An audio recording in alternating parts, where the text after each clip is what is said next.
Verwarring om Sinterklaas in Blitterswijk. Govert Frederiks, prins van de Wienbuul. Het is vandaag 24 november. Dit is het PLMH-journaal. Zaterdag kwam Sinterklaas samen met zijn Pieten in Blitterswijk aan. Maar dit verliep niet helemaal volgens plan.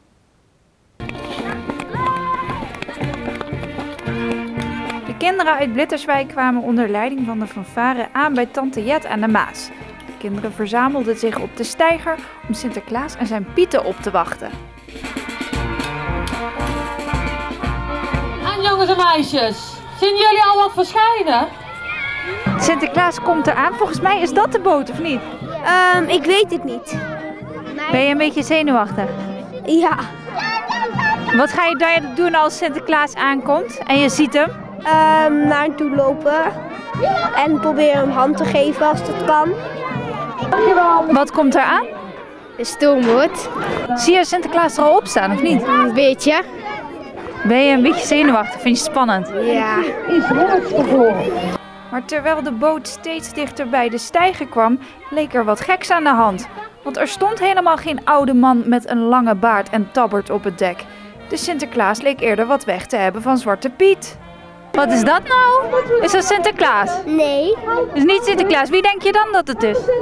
Zwarte Piet. Maar wat ziet hij er gek uit? Want hij heeft wel de mijten. Dat is verkeerd. Ja, maar Sinterpiet, noem ik je maar even. Waar is Sinterklaas? Sinterklaas was nergens te bekennen, totdat hij ineens vanuit de kajuit op het dek kwam. Wat bleek, Sinterklaas was in slaap gevallen en Zwarte Piet had op dat moment een kans gezien om zich te verkleden tot Sinterklaas. Mijn leeftijd begint een rol te spelen en ja, of ze hebben iets in mijn koffie gedaan, dat kan ook. Maar ik was in slaap gevallen en ze hebben me eigenlijk misschien per ongeluk expres niet wakker gemaakt. En toen hadden we, het is eigenlijk een van mijn beste Pieten, maar hij heeft de kans gewoon gezien om Sinterklaas te zijn. En dat is toch een stil verlangen van hem. Een stukje jaloezie misschien. Ik ben al zoveel 10 jaar een Zwarte Piet.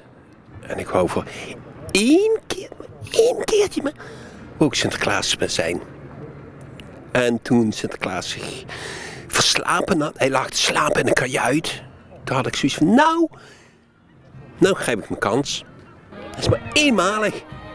En hoe voelde dat dan om heel even Sinterklaas te zijn?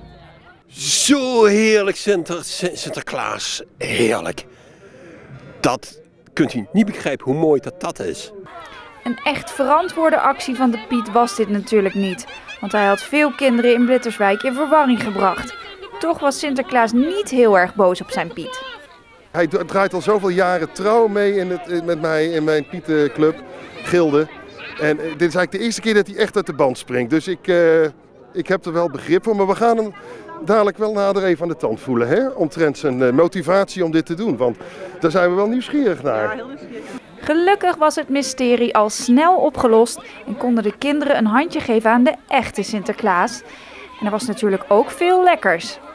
En wat zie ik daar? Wat heb jij eigenlijk daar allemaal in zitten? Schuimpjes en pepernoten. Van wie heb je die net gekregen? Nou, van Zwarte Piet. Van Zwarte Piet.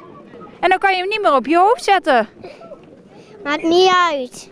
Dat maakt niet uit. Of ga je die allemaal opeten? Ja, die doen we in. Wij hebben gewoon een zakje waar allemaal spullen in kunnen van dit. En heb jij je verlanglijstje ook klaar? Ja. Wat staat er allemaal op? Nog meer. Ja, dat weet ik niet. Dat weet je niet meer. Weet jij nog wel wat je op je verlanglijstje hebt? Ja. Wat dan? Een spelletje die heel gevaarlijk is. Nadat de kinderen samen met de echte Sinterklaas en de Pieten gezamenlijk naar het dorpsplein waren gelopen, gingen zij de zaal in waar Sinterklaas de kinderen nog toesprak en de kinderen allemaal een cadeautje kregen. En niet meer zo in slaap vallen, hè, dat ik nog een keer voorkom. Hoe oud ben ik inmiddels, Piet? Hoe oud zijn wij? Ja? Ik kan het tel niet meer bijhouden. Nou, heel oud. Dus ik vind het nog knap dat ik er ieder jaar weer ben.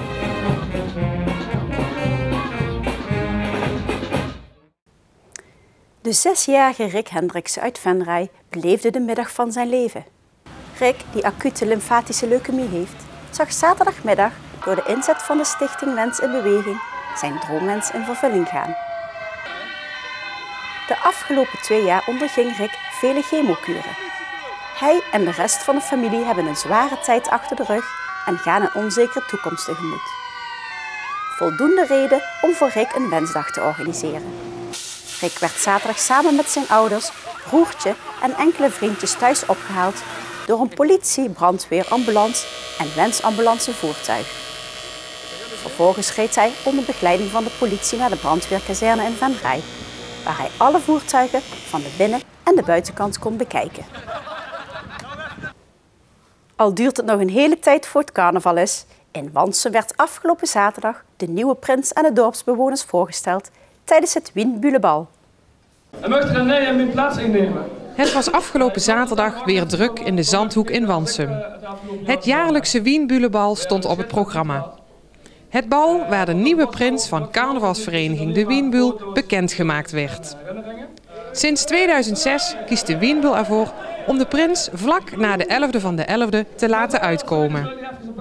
Werd voor 2006 de prins nog gekozen uit de leden van de Raad van 11, kan nu iedereen in het dorp gevraagd worden om de scepter over het dorp te zwaaien. Voordat de nieuwe prins aan het publiek wordt getoond, wordt er afscheid genomen van de oude prins. Prins Bart I kan terugkijken op een geslaagd seizoen. Schitterend. Ik heb een heel mooi jaar achter de rug. Heel veel hoogtepunten gehad. Mooiste dingen van de carnaval vond ik de jeugd. Hoe die tegenop keken, hoe je die met kunt trekken als je met Polonaise gaat doen of zo. Tijdens de carnaval zelf vond ik de maandag en de zondag de mooiste dagen. De zondag gewoon een mooie dag omdat je dan met de club samen bijeen ziet van de raad en het bestuur en alles. En mooie dingen die je dan metmaakt. En de maandag natuurlijk vanwege de optocht. Wat gaat er voor het uitkomen door de nieuwe prins heen? Wat er nou door de nieuwe prins gaat, dat durf ik niet te zeggen. Maar ik kan wel vertellen wat bij mij vorig jaar was. En dat is stief van de zenuwen. Geen hap door de kerel kunnen krijgen. En ja, gewoon helemaal stief staan van de spanning. Dat had ik vorig jaar. Gezonde spanning dat wel. Nadat Bart zijn steek, mantel en scepter had ingeleverd, steeg de spanning in de zaal naar een hoogtepunt en werd er flink gespeculeerd. Wie wordt de nieuwe prins? Ik denk Rob Wijnhoven. Denk ik. Ik weet het niet, maar we zullen het zien straks. Ik denk T. Tunnes. Mijn broer ervan, de broer van Joop Kiele. Ik denk Mario. Ja? Niet Mario? Ik denk Rick Rutte of Go Frederiks. Ja, dat is een goede vraag. Er gaan veel namen rond in Wansum dit jaar. Maar ik denk dat hij dit jaar bij de sneuvels in de vriendengroep zit. En dan is het echt zover. In een heuse bokswedstrijd werd er gestreden om welke vriendengroep dit jaar de nieuwe prins van de Wienbul mocht leveren. Zou hij komen uit de Snuvers, Gen Bullshit of uit de Plaarzek? Uiteindelijk waren het toch de Snuvers. Govert Frederiks is de nieuwe prins, bijgestaan door adjudanten Dion Jansen en Marcel Ruhl. Als NAR werd André Rutte gekozen. Ja, ik ben Govert Frederiks. In Wansum is het gewoon Govert Frederiks. Maar vandaag uitkomen als de 64e prins van de Wienbulen. En hoe ben jij gevraagd? Ja, Robin belde een keer om een drukke dag op. Of ik een presentatie wil houden voor zijn school. En ja, ik zei dat is goed. Dan zou je zo of snel even komen. Maar ja, de eerste vraag wat hij vroeg van of ik prins wil worden. Nou, ik zei dat weet ik ook niet, Robin. Nog een lange avond hebben we dagsnood allemaal beslist. We gaan ervoor. We gaan weer oplopen met de carnaval die maand. Dus. En wat is jouw lijfspreuk met de carnaval? Laat de veeaks maar in de stallen, dan gaan we met de carnaval knallen. Nu de prins bekend is in Wansum, kan men zich gaan opmaken voor een mooie carnaval.